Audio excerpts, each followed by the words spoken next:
ನಿನ್ನೆ ಮುಖ್ಯಮಂತ್ರಿಗಳು ಹೇಳಿದರು, ಇದು ಕುಮಾರಸ್ವಾಮಿ ಅವರು ಪ್ರಾರಂಭ ಮಾಡಿದ್ರು, ಯಡಿಯೂರಪ್ಪನವರು ಕುಮಾರಸ್ವಾಮಿ ಅವರು ಪ್ರಾರಂಭ ಮಾಡಿದರು. ಮುಂದೆ ಅದು ಯೋಜನೆಗಳಲ್ಲಿ ಯಡಿಯೂರಪ್ಪರ ಕಾಲದಲ್ಲೂ ಕೂಡ ಅದೇನು ಮಾಡಲಿಲ್ಲ. ನಾನು ಹೇಳ್ತೀನಿ, ನಿಮ್ಮ ಕುಮಾರಸ್ವಾಮಿ ಪ್ರಾರಂಭ ಮಾಡಿದರೆ ನಿಮ್ಗೆ ಯಾಕೆ ಅಷ್ಟು ಪ್ರೀತಿ ಕುಮಾರಸ್ವಾಮಿ ಮೇಲೆ, ಅದನ್ನ ಯಾಕೆ ಕಂಟಿನ್ಯೂ ಮಾಡ್ತೀರಿ?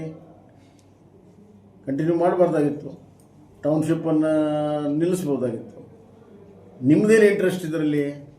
ಕುಮಾರಸ್ವಾಮಿಯ ಹೆಸರಿನಲ್ಲಿ ನಿಮ್ಮದೇನು interest? What is your interest? ನಾನು ಕುಮಾರಸ್ವಾಮಿ ಹೇಳಿದ್ದನ್ನೇ ಮುಂದುವರ್ಸ್ಕೊಂಡು ಹೋಗ್ತೀನಿ ಅಂತ ಹೇಳ್ತೀರಲ್ಲ, ಎಲ್ಲರಿಗೂ ಕುಮಾರಸ್ವಾಮಿನ ಟೀಕೆ ಮಾಡ್ತೀರಿ, ಈ ವಿಷಯದಲ್ಲಿ ಯಾಕೆ ಕುಮಾರಸ್ವಾಮಿನ ಫಾಲೋ ಮಾಡ್ತೀರಿ? What is your interest? ನನಗೆ ಆಶ್ಚರ್ಯ ಆಗ್ತದೆ. ಆದ್ದರಿಂದ ನಿನ್ನೆ ಅವ್ರು ಏನು ಹೇಳಿದ್ದಾರೆ ಅದರಲ್ಲಿ ಭಾಳಷ್ಟು ಕೂಡ ಅವರ ಒಂದು ಇಂಟರ್ನಲ್ ಅಜೆಂಡಾ ಏನಿದೆ ಅದನ್ನು ಮುಚ್ಚಿಟ್ಕೊಳ್ಳೋ ಪ್ರಯತ್ನ ಕೂಡ ಅವ್ರು ಮಾಡಿದ್ದಾರೆ. ಅವ್ರಿಗೇನು ಇಂಟ್ರೆಸ್ಟು? ಯಾಕೆ ಮಾಡಬೇಕು? ಯಾಕೆ ಪ್ರತಿಷ್ಠೆ ತಗೋಬೇಕು? ನಿನ್ನೆ ಆ ಪ್ರೆಸ್ ಕಾನ್ಫರೆನ್ಸ್ ಮಾಡೋಷ್ಟರಲ್ಲೇ ಅಧಿಸೂಚನೆಯನ್ನು ಹೊರಡಿಸ್ತಾರೆ 4,000 ಎಕರೆಗೆ. So what is their interest? ನಾವು ರೈತರು ಬೇಡ ಅಂದರೆ ಬಿಡ್ತೀವಿ ಅಂತ, ಬೇಡ ಅಂದರೆ ಬಿಟ್ಬಿಡ್ಬೇಕು. ಮತ್ತೆ 2 ತಿಂಗಳ ಟೈಮ್ ತೊಗೊಂಡು ಅವ್ರನ್ನ ಒಪ್ಪಿಸುವಂಥ ಕೆಲಸ ಯಾಕೆ ಮಾಡೋಕ್ಕೆ ಪ್ರಯತ್ನ ಮಾಡಬೇಕು? ಇದರಲ್ಲಿ ಏನು ಹುನ್ನಾರ ಇದೆ? What is the interest of this present government and the chief minister to take up that project and complete it? What is the interest? ನೀವು ಟೌನ್ಶಿಪ್ ಮಾಡಬೇಕು, ನಿಜ ಸ್ಯಾಟಲೈಟ್ ಮಾಡಬೇಕು ಅಂತೇಳಿ 30 ವರ್ಷದಿಂದ ಬೆಂಗಳೂರಲ್ಲಿ ನಡೀತಾ ಇದೆ. ನೀವು ಟೌನ್ಶಿಪ್ ಮಾಡಬೇಕಾದ್ರೆ ಗೌರ್ಮೆಂಟ್ ಲ್ಯಾಂಡ್ ಇದೆ, ಅಲ್ಲಿ ನೀವು ಟೌನ್ಶಿಪ್ ಮಾಡಿ. ಈಗಿರುವಂಥ ಮೊಬಿಲಿಟಿಯಲ್ಲಿ ಏನು ಬೇಕಾದ್ದು ಮಾಡ್ಬೋದು. ಅವಾಗಿನ ಮೊಬಿಲಿಟಿ ಇರಲಿಲ್ಲ.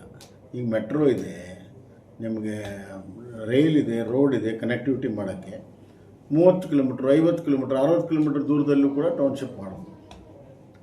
ಗೌರ್ಮೆಂಟ್ ಲ್ಯಾಂಡೇ ಇದೆ, ಅಲ್ಲಿ ಮಾಡಿ.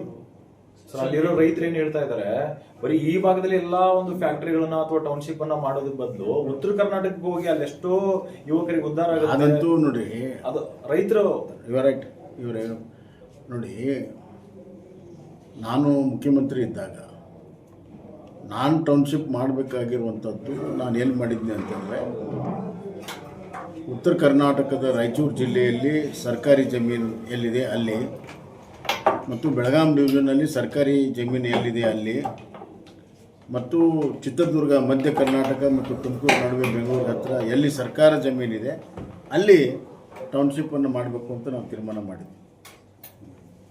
ಅದು ಯಾವುದೇ ವಿವಾದ ಪ್ರಶ್ನೆ ಬರೋದಿಲ್ಲ, ರೈತರ ಜಮೀನು ತಗೋ ಪ್ರಶ್ನೆ ಬರೋಲ್ಲ. ನಮಗೂ ಇಂಡಸ್ಟ್ರಿ ಮಾಡಬೇಕಾದಾಗ ಜಮೀನು ಬೇಕಾಗಿತ್ತು. ನಾವು ಇಲ್ಲಿ ಹಾವೇರಿ ಜಿಲ್ಲೆಗೆ ಮಾಡಬೇಕಂತ ಹೇಳಿದಾಗ ಮೋಟೆಬೆನ್ನೂರು ನಮ್ಮ ಅಧಿಕಾರಿಗಳು ಹುಡುಕಿದ್ರು. ಆವಾಗ ಕೈಗಾರಿಕೆ ಅಧಿಕಾರಿಗಳು ಅಲ್ಲಿ ರೈತರೆಲ್ಲ ಬಂದು ಹೇಳಿದರು, ನಮ್ಮ ಫಲವತ್ತಾದ ಜಮೀನಿದೆ, ನಾವು ಕೊಡಲ್ಲ, ನೀವು ಮಾಡಬೇಡದು, ಕೈ ಬಿಟ್ವಿ. ಅದನ್ನು ಕೂಡಲೇ ಕೈ ಬಿಟ್ವಿ. ಆ ಪ್ರಾಮಾಣಿಕತೆಯನ್ನು ಇವ್ರು ತೋರಿಸಲಿ. ಅದನ್ನು ಹಾವೇರಿಗೆ ಮಾಡಿದ್ವಿ ನಾವು, ನಮ್ಮ ಸರ್ಕಾರಿ ಜಮೀನಿತ್ತು ಅಲ್ಲಿ ಮಾಡಿದ್ವಿ, ವಿದೌಟ್ ಎನಿ ಅಕ್ವಿಸಿಷನ್ ನಾವು ಮಾಡಿದ್ವಿ. ಬಿಡದಿ ಟೌನ್ಶಿಪ್ ವಿಚಾರದಲ್ಲಿ ಕುಮಾರಸ್ವಾಮಿ ಮತ್ತು ಯಡಿಯೂರಪ್ಪರ ವಿಚಾರ, ಅಣ್ಣಾಜಿ ಅಪ್ಪಾಜಿ ನೀವೇನು ಹಾಕಿಕೊಟ್ರಿ ಮಾರ್ಗದರ್ಶನದಾಗ ಅದ್ರಾಗ ಹೋಗ್ತಾ ಇದ್ದೀವಿ. ಅಣ್ಣಾಜಿ ಅಪ್ಪಾಜಿ ಮಾರ್ಗದರ್ಶನ ಯಾಕೆ ಬೇಕಪ್ಪ? ಇವ್ರದ್ದೇನು ಇಂಟ್ರೆಸ್ಟು?